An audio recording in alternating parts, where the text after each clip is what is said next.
Hello friends, welcome to पीशियम classes. आज हम लोग कपल टॉपिक स्टार्ट करने वाले हैं। ये 4th चैप्टर का टॉपिक है। इसके पहले वाले वीडियो में हम लोगों ने इसके इन सब टॉपिक को देखा था कि ट्रांसलेशन मोशन, रोटेशनल मोशन कैसे होता है एंड साथ ही साथ मोमेंट ऑफ फोर्स और टॉर्क कैसे प्रोड्यूस किया जाता है, किस किस फैक्टर पे डिपेंड करता है एंड और भी इसके एग्जाम्पल्स को मैंने एक्सप्लेन किया था।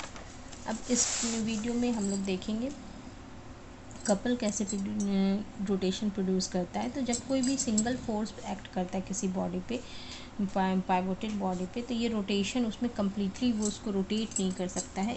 एक्चुअली रोटेशन के लिए हम लोगों को दो फोर्सेस की रिक्वायरमेंट होती है एंड ये दोनों अगर फोर्सेस पैरेलल में हो एंड सेम लाइन में नहीं एक्ट कर रही हो तब ये इसको हम लोग कपल करते हैं एंड कपल से किसी भी बॉडी में रोटेशन प्रोड्यूस होता है।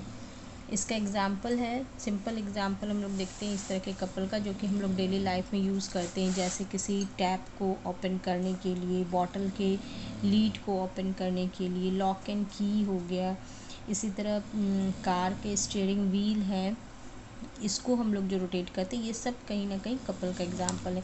कार रेंच का इसमें एग्जाम्पल दिया हुआ है। जैसे कार रेंच में होता है कि यहाँ पर एक जो भी हम लोगों को नट है इसको उसके साथ होल्ड किया जाता है एंड इसमें क्या होता है, एक फोर्स से इधर, एक हाथ से इधर फोर्स लगाया जाता है, दूसरे हाथ से इधर फोर्स लगाया जाता है। तो एक फोर्स से इधर इसको किया जा रहा है, दूसरे हाथों से इधर फोर्स किया जाता है। तो ये दोनों फोर्सेस क्या है, पैरेलल फोर्सेस है एंड ये दोनों पैरेलल फोर्सेस जब लगाने से ये इसको रोटेट करना बहुत ही आसान हो जाता है। सेम इसी तरह रेंच है, रेंच से हम लोग किसी भी नट को ओपन करते हैं या टाइट करते हैं तो इसमें इस नट के अंदर इस रेंच को डाल दिया जाता है और एक हैंड से इधर फोर्स लगाया जाता है और अपोजिट हैंड से इधर फोर्स लगा करके इसको तब हम लोग रोटेट करते हैं जिससे कि नट को लूज़ या टाइट किया जाता है। ओके, तो टर्निंग इफ़ेक्ट के लिए कपल जो होता है ना, उस टर्निंग इफ़ेक्ट को काफ़ी आसान बना देता है। जैसे देखिए इसमें ये टैप है, टैप खोलने के लिए हम लोग क्या करते हैं, थंब से एक डायरेक्शन में फोर्स लगा रहे हैं एंड बाकी फिंगर से दूसरे डायरेक्शन में, इसके पैरेलल दूसरे डायरेक्शन में फोर्स लगा रहे हैं। ये दोनों फोर्सेस क्या होते हैं, अपोजिट डायरेक्शन में है बट पैरेलल लाइन में है, जिसकी वजह से ये टैप को ओपन करना आसान हो जाता है। इंक पॉट में भी देखिए थंब से अलग डायरेक्शन में हो रहा है, फिंगर से इसके अपोजिट डायरेक्शन में हो रहा है। दोनों फोर्स जो होते हैं ना वो सेम डायरेक्शन में रोटेशन प्रोड्यूस करते हैं। देखिए थंब का ये हो गया क्लॉकवाइज और ये फिंगर्स भी हो गए क्लॉकवाइज, तो ये क्लॉकवाइज रोटेशन हो करके ये ओपन होता है। लॉक एंड की में भी इसी तरह है, थंब से एक डायरेक्शन में फोर्स लग रहा है, बाकी फिंगर दूसरे डायरेक्शन में फोर्स लग रहा है, जिससे कि ये की इसमें रोटेट होता है और रोटेट होने से लॉक खुलते हैं। स्टीयरिंग व्हील में देखिए, स्टीयरिंग व्हील से एक हैंड से जब इधर इसको इधर रोटेट किया जाता है तो दूसरा हैंड इसको इस तरफ रोटेट करता है। तो ये एक फोर्स इस अपवर्ड डायरेक्शन में, एक डाउनवर्ड डायरेक्शन में, ये दोनों पैरेलल फोर्सेस आपस में मिल करके व्हील को ओपन करने के काम में आते हैं। तो यहाँ तक हम लोगों ने कपल का एग्जाम्पल देखा। कपल को अगर हम लोगों को दिखाना हो तो कैसे दिखाते हैं, एक सिंगल मान लेते हैं, एक ये सिंगल कोई रॉड है, इस पे दो फोर्सेस लग रहे हैं। एक फोर्स इस तरह से अपवर्ड डायरेक्शन में लग रहा है एंड इसके दूसरे एंड पे ये इसके पैरेलल दूसरा फोर्स लग रहा है। ये दोनों फोर्सेस पैरेलल हैं बट अपोजिट डायरेक्शन में है एंड सेम लाइन में एक्ट नहीं कर रहे हैं।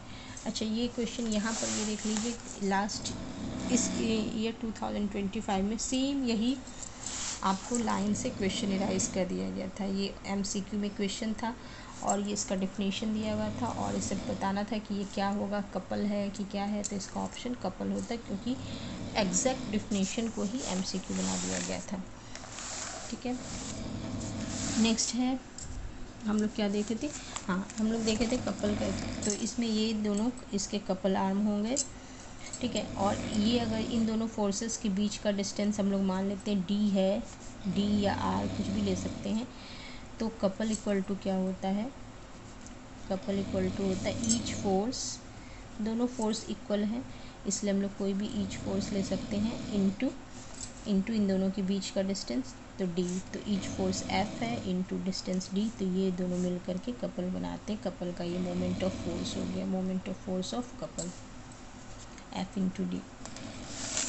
अब देखिए इस तरह से इसको हम लोग याद रख सकते हैं, दोनों के बीच का परपेंडिकुलर डिस्टेंस, जो कि कपल आर्म भी कहलाता है। तो यहाँ तक ये था कपल। अब ये है, देखिए ये दोनों फोर्सेस जब इस पे एक्ट कर रहे हैं तो ये फोर्स इसको किस डायरेक्शन में रोटेट करना चाह रहा है, क्लॉकवाइज। ये फोर्स इसको एंटी क्लॉकवाइज। तो ये मान लेते हैं ये रॉड है, इसमें दोनों तरफ फोर्सेस लग रहे हैं, तो ये इस तरह से ये रोटेट आसानी से रोटेट हो सकता है, क्योंकि दोनों एंड पे अलग अलग फोर्सेस एक्ट कर रहे हैं, जिसकी वजह से आसानी से रोटेट कर सकता है। ओके, नेक्स्ट है इक्विलिब्रियम ऑफ द बॉडीज़। हम लोग इक्विलिब्रियम ऑफ द बॉडीज़ के बारे में पढ़ेंगे। तो इक्विलिब्रियम मतलब क्या होता है? इक्विलिब्रियम मतलब होता है कि अगर कोई बॉडी रेस्ट में है तो वो रेस्ट में ही रहे, और अगर वो मोशन में है तो सेम मतलब मोशन में भी वो अपने स्पीड को मेंटेन करे, और उसी मोशन में वो लगातार अगर बनी रहती है तो हम लोग उसको कहते हैं इक्विलिब्रियम में है। अब यहाँ देखिए, इक्विलिब्रियम में किसी बॉडी तभी हो सकती है जब वो दो कंडीशन होना चाहिए, 2 कंडीशंस चाहिए इक्विलिब्रियम में किसी बॉडी पे। अगर किसी बॉडी पे net resultant force 0, net resultant force मतलब जितने भी तरह के फोर्स लग रहे हैं उसका रिजल्टेंट 0 होता है, तो हम कह सकते हैं कि ये बॉडी रेस्ट में है तो रेस्ट में रहेगी, और अगर लीनियर मोशन में है तो उसी मोशन में वो रहेगी, इसमें तो उसमें कोई चेंज नहीं आएगा। दूसरा, ये तो हम लोग पहले से पढ़ते आ रहे हैं, क्लास 7th इस 8 से पढ़ते आ रहे हैं, बट एक दूसरा है, अब हम लोग को मोमेंट ऑफ फोर्स भी इसमें देखना है कि जितना भी algebraic sum of moment of all the forces, मतलब जितने भी फोर्स एक्ट कर रहे हैं उसका मोमेंट ऑफ फोर्स का रिजल्टेंट किसी फिक्स्ड पॉइंट के अबाउट हमेशा 0 होना चाहिए। किसी भी फिक्स्ड पॉइंट के अबाउट हम लोग उसका मोमेंट ऑफ फोर्स निकाल रहे हैं, तो रिजल्टेंट अगर 0 है तो वो so they do not change the rotational state of the body. तो अगर 0 आता है तो वो उसके रोटेशनल मोशन उसमें नहीं होगा, जिससे बॉडी अपना स्टेट को मेंटेन कर सकेगा। अब body preserving in its state. अब किसी भी बॉडी में 2 तरह के स्टेट हो सकते हैं, स्टैटिक या डायनेमिक। तो 2 तरह के इक्विलिब्रियम होंगे, स्टैटिक इक्विलिब्रियम और डायनेमिक इक्विलिब्रियम। तो स्टेट ऑफ इक्विलिब्रियम का हम लोग को ये देखना है कि नंबर ऑफ़ फोर्सेस एक्ट करता है किसी बॉडी पे, तो वो उसके अगर कोई चेंज नहीं कर रहा है उसके स्टेट में, रेस्ट में या मोशन में, और न ही उसके लीनियर मोशन में और न ही उसके रोटेशनल मोशन में, तो कोई चेंजेस नहीं ला रहा है, तब हम लोग कहेंगे कि बॉडी इक्विलिब्रियम में है। ठीक है, यहाँ तक। नेक्स्ट है काइंड्स ऑफ इक्विलिब्रियम। कितने टाइप के इक्विलिब्रियम होते हैं? तो इक्विलिब्रियम हम लोगों का 2 टाइप का है, static and dynamic. Static equilibrium में क्या है कि अगर बॉडी रेस्ट में है तो उस पर जितने भी तरह के फोर्स लग रहे हैं उससे उस पर कोई इफ़ेक्ट नहीं होगा, वो रेस्ट में ही रहेगा। फॉर एग्ज़ाम्पल मान लीजिए ये टेबल पे एक ऑब्जेक्ट है, इस तरह से a body lying on a table top पे कोई बॉडी है, तो इस पर कितने तरह के फोर्स लग रहे हैं? अगर हम लोग इसमें 2 फोर्स लगाते हैं, ठीक है, एक फोर्स लगा रहे हैं एफ फोर्स हम लोग इधर खींच रहे हैं, और उतने ही फोर्स से हम लोग उसके अपोजिट डायरेक्शन में सेम लाइन में, यहाँ दोनों देखिए दोनों फोर्स सेम लाइन में है। सेम लाइन में जब फोर्स लगता है तो वो कपल नहीं कहलाता है। तो सेम लाइन में फोर्स है, इधर से भी इसको खींच रहे हैं, इधर से भी इसको खींच रहे हैं, और दोनों अमाउंट ऑफ फोर्स इक्वल है। तो इस केस में क्या ये बॉडी मूव करेगा? नहीं करेगा, सिंस दोनों फोर्सेस का रिजल्टेंट 0 है, और बॉडी पे टोटल फोर्स का अगर रिजल्टेंट 0 है तो वो रेस्ट में रहता है। तो बॉडी रेस्ट में रहेगा क्योंकि इसमें कोई भी नेट हॉरिजॉन्टल फोर्स एक्ट नहीं कर रहा है, इसलिए ये रेस्ट में है। दूसरा, अगर हम लोग देखते हैं कि कोई बुक है, टेबल पे लाई करता है, या बुक कोई टेबल पे रखा हुआ है, तो बुक का कुछ वेट लगेगा जो कि टेबल पे वर्टिकली ऑन द टेबल लगता है, और ये downward is balance y equal and opposite forces. तो ये बुक पे अगर टेबल पे अगर यहाँ कोई भी ऑब्जेक्ट है, बुक ही मान लेते हैं, इस तरह से ये बुक है, तो ये इस बुक का वेट जो लग रहा है टेबल पे लग रहा है, जो कि उसका mg वेट होगा, और इस वेट को ये बैलेंस कैसे करेगा? तो टेबल पे जब अगर हम बुक फोर्स लगा रहा है तो बुक इसके रिएक्शन में एक और फोर्स लगाएगा बुक के ऊपर, और जो इक्वल एंड अपोजिट होगा, तो ये रिएक्शन फोर्स हो गया। जिसको नॉर्मल भी कहा जाता है, एम से भी लिखते हैं। तो अगर बॉडी पे दोनों फोर्सेस जो लग रहे हैं वो इक्वल हैं, are equal to M G है, action force and reaction force हम लोग जानते हैं इक्वल होते हैं। Action and reaction force Newton's के थर्ड लॉ से हम लोग जानते हैं इक्वल है, तो इक्वल है तो बॉडी रेस्ट में है। ये बुक इधर से उधर नहीं हो सकता है क्योंकि ये रेस्ट में था और अब रेस्ट में ही रहेगा। फिर है बीम बैलेंस का एग्जाम्पल है, तो ये दोनों हम लोगों ने एग्जाम्पल देखा था स्टैटिक इक्विलिब्रियम का, ठीक है। अब बीम बैलेंस का है, in a beam balance when the beam is balanced in a horizontal position, जब दोनों बीम बैलेंस के दोनों बीम हॉरिजॉन्टल पोजीशन पे होते हैं तो clockwise moment of force due to the object on the right pan balance the anti clockwise force newton, और वो स्टैटिक इक्विलिब्रियम में। And the beams has no rotational motion. देखिए जब बीम बैलेंस में ऐसे होता है इस तरह से, यहाँ पर अगर यहाँ पर कोई ऑब्जेक्ट है और इसके दूसरे पैन पे कोई वेट है, तो ऑब्जेक्ट इसमें क्या कर रहा है, ऑब्जेक्ट इसको नीचे की तरफ रोटेट करना चाहेगा और इसमें जो वेट है वो उसको क्लॉकवाइज रोटेट करना चाहेगा। तो ये एंटी क्लॉकवाइज रोटेट करना चाहता है एंड ये क्लॉकवाइज रोटेट करना चाहता है, और ये हॉरिजॉन्टल पोजीशन में है, दैट मीन्स ये क्लॉकवाइज एंड एंटी क्लॉकवाइज दोनों मोमेंट आपस में इक्वल है, आपस में दोनों इक्वल है, जिससे कि ये बीम बैलेंस हॉरिजॉन्टल पोजीशन पे, दैट मीन्स ये इक्विलिब्रियम में है, कोई दोनों में से कोई रोटेट नहीं कर रहा है, इक्विलिब्रियम में है, ठीक है।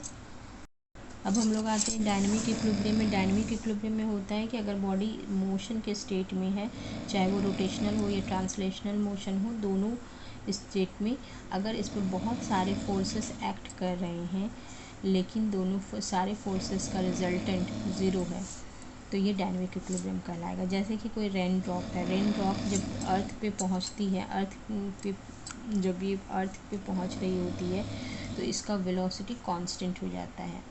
तो इस पे कितने तरह के फोर्स लग रहे हैं, किसी रेन ड्रॉप पे कितने तरह के फोर्स लगेंगे। एक तो उसका जो होता है, कोई रेन ड्रॉप है तो इसका वेट नीचे की तरफ लगेगा, इस तरह से वेट नीचे की तरफ लगेगा, एंड इस वेट को कौन बैलेंस कर रहा है, यहाँ पर एटमॉस्फेयर है, एटमॉस्फेयर इस पर बायोलेंस फोर्स ऊपर की तरफ लगाएंगे तो ये हो गया बायोलेंट फोर्स। एंड साथ ही साथ जो होता है ना, कुछ फ्रिक्शनल फोर्स भी, एयर के मॉलिक्यूल्स फ्रिक्शनल फोर्स लगाते हैं, तो ये दोनों फोर्स जो होते हैं, frictional force and बायोलेंट force and mg, ये प्लस दोनों आपस में इक्वल रहते हैं, ये आपस में इक्वल हो जाते हैं, जिसकी वजह से नेट फोर्स जो होता है इस वाटर ड्रॉप पे कोई भी नेट फोर्स नहीं लग रहा है, नेट फोर्स इस पे जीरो है, इसलिए ये कांस्टेंट वेलोसिटी से नीचे आती है। तो यही रीज़न है कि इसका कांस्टेंट वेलोसिटी होता है, क्योंकि ये डायनेमिक इक्विलिब्रियम में है। इसी तरह एक एग्जांपल है, a stone tied at the end of a string when whirled in a circular path. जब किसी सर्कुलर पाथ पे किसी स्टोन को घुमाया जाता है, ठीक है, किसी सर्कुलर पाथ पे किसी स्टोन को स्ट्रिंग से बांध करके घुमाया जाता है, तो उस केस में ये जो होता है हमेशा यूनिफॉर्म स्पीड में होती है। तो इसका स्पीड क्यों नहीं चेंज होता है, ये यूनिफॉर्म स्पीड में क्यों रहती है, क्योंकि ये डायनेमिक इक्विलिब्रियम में होती है। डायनेमिक इक्विलिब्रियम में होने का वजह क्या है कि इसमें जो भी फोर्सेस लग रहे हैं ना, वो इसमें कोई भी बॉडी सर्कुलर मोशन पे तभी मूव करती है जब इस पर कोई एक फोर्स सेंटर की तरफ कोई फोर्स एक्ट करता है। तो यहाँ पर हम लोग अगर किसी स्टोन का स्ट्रिंग से ऐसे बांध दें तो स्ट्रिंग का जो टेंशन होता है वो सेंटर की तरफ हमेशा लगता है, और इसकी वजह से ये चारों तरफ मूव कर रहा है। तो यहाँ पर स्ट्रिंग का टेंशन जो टी है इसको सेंट्रीपेटल फोर्स प्रोवाइड कर रहा है, तो tension in the string centripetal force provide कर रहा है, जिसकी वजह से ये सर्कुलर मोशन में है। इसी तरह के मोशन जो होते हैं हम लोग देखते हैं, मोशन किसी सैटेलाइट का है या प्लैनेट्स के मोशन अराउंड द सन है, या फिर न्यूक्लियस के अराउंड जो इलेक्ट्रॉन मूव करते हैं, ये सभी एग्जाम्पल हैं इसी तरह के डायनेमिक इक्विलिब्रियम के, क्योंकि इस तरह के सर्कुलर मोशन में कभी भी उसका वेलोसिटी चेंज नहीं होता, वो यूनिफॉर्म वेलोसिटी से घूमती रहती है। ठीक है। तो यहाँ पर इसको सर्कुलर मोशन में घूमने के लिए जो अभी हम लोगों ने इन सब एग्जांपल देखा, तो फोर्स ऑफ अट्रैक्शन जो होता है ना, जैसे कि सन का प्लैनेट के साथ force of attraction and electron का न्यूक्लियस के साथ फोर्स ऑफ अट्रैक्शन, ये सब सेंट्रीपेटल फोर्स प्रोवाइड करते हैं। तो हम लोगों ने क्या सीखा, हम लोगों ने जाना कि कंडीशन ऑफ इक्विलिब्रियम होते हैं, 2 कंडीशन ऑफ इक्विलिब्रियम होते हैं। ये बिल्कुल बहुत ही इंपॉर्टेंट है, ये आप बिल्कुल इसको अच्छी तरह से लर्न कर लीजिए। The resultant of all the forces acting on the body should be zero. Resultant force किसी बॉडी पे जो एक्ट कर रहा है वो जीरो होना चाहिए। And algebraic sum of moment of all the forces should be zero about a given point. ठीक है, एल्जेब्रिक सम ऑफ मोमेंट करने का मतलब कि एंटी क्लॉकवाइज मोमेंट दोनों इक्वल होंगे एंड जिसकी वजह से नेट मोमेंट जीरो हो जाएगा।